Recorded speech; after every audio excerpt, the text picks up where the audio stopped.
Alright, what's going on, guys? Trev back again here to bring you another video. This one's going to be doing a video review for an old favorite of mine, one of my favorite movies of all time from 1983. This is going to be a review of Scarface.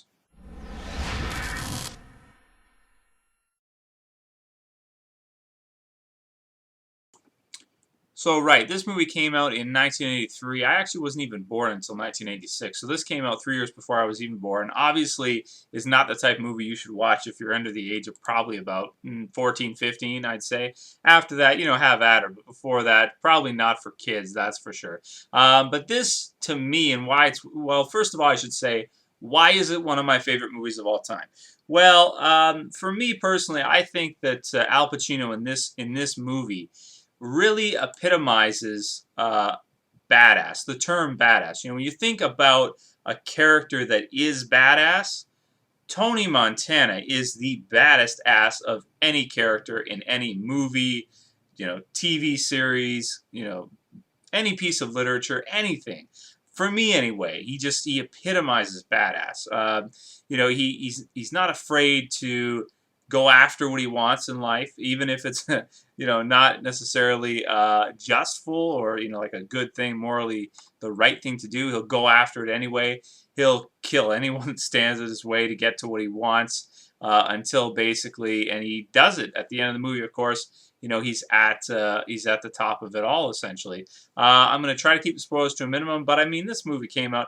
One thing that's weird to me is like people, they say, "Oh, you spoiled this for me," and it's like, but it's been out for like 10 years, or whatever it is. I'm doing reviews and stuff. Happens all the time. People are like, "Oh, you spoiled," what did somebody say the other day? "You spoiled Fight Club for me." I'm like, dude, how long ago did Fight Club come out? It was like 12 years ago or something, like forever and a day ago. I mean, if you have not seen it by now, I don't consider it to really be spoilers. And this is one of those that kind of falls in the category. I mean, this is almost 30 years old at this point. So nothing I really say is going to be spoilerish. But yeah, I mean, isn't that crazy to think it's getting, it's that old of a movie at this point? It still stands up well, though. It still stands up really well. It's one of those types of movies that, honestly, I'd rather watch this than watch most new movies. And in terms of like gangster movies like that, like really good gangster movies, we don't get those a lot anymore. We don't get the really good Al Pacino, Robert De Niro type, gangster movies that just were amazing, like Goodfellas, any of the Godfathers series, Scarface, and the list goes on and on and on about awesome, gangster movies, and we just don't get them a lot these days. They're just, I don't know if maybe they were sort of like a fad, during the 80s and some of the 90s a little bit, kind of like how cowboy movies used to be, but nowadays we just don't get them that much. But aside from that, Scarface is my favorite Al Pacino movie by far. I've watched most of his other movies. Now, he's got tons, but I've seen most of them. I prefer Al Pacino acting as a villain. He does have a few movies where he plays the good guy, and he does play a great good guy. If you guys have seen Heat, which is another movie with Al Pacino and Robert De Niro, Al Pacino plays the good guy in Heat, police officer, and he does play a good, he plays a good cop as well, and he's very believable and everything like that. But for some reason, man, I love to see Al Pacino as the bad guy. He's doing a lot of shouting, a lot of this kind of stuff, and he actually says the F word in Scarface 182 times during this movie. So, that is probably some kind of a record, I mean, compared to anybody else. And that being said, of course, it is a pretty long movie. So that means he says the F word.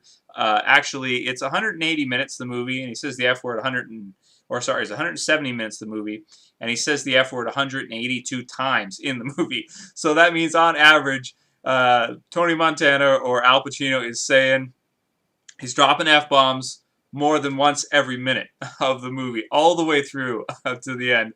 And of course, the ending too, going out with a bang like that. I don't want to talk about any specific details. I don't want to ruin it for anybody who hasn't seen it.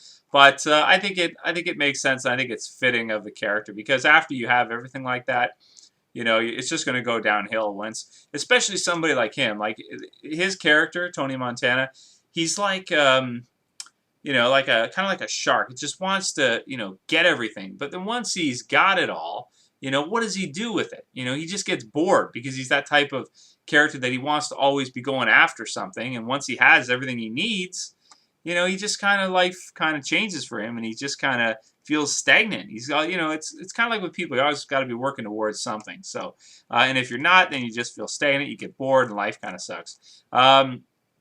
So yeah, that's what I have to say about that. Anyway, Scarface, definitely one of my favorites of all time. Best Al Pacino movie in my opinion, and amazing performance. I mean, is there a character in any other movie that I can think of that's as much of a badass as Al Pacino is in Scarface?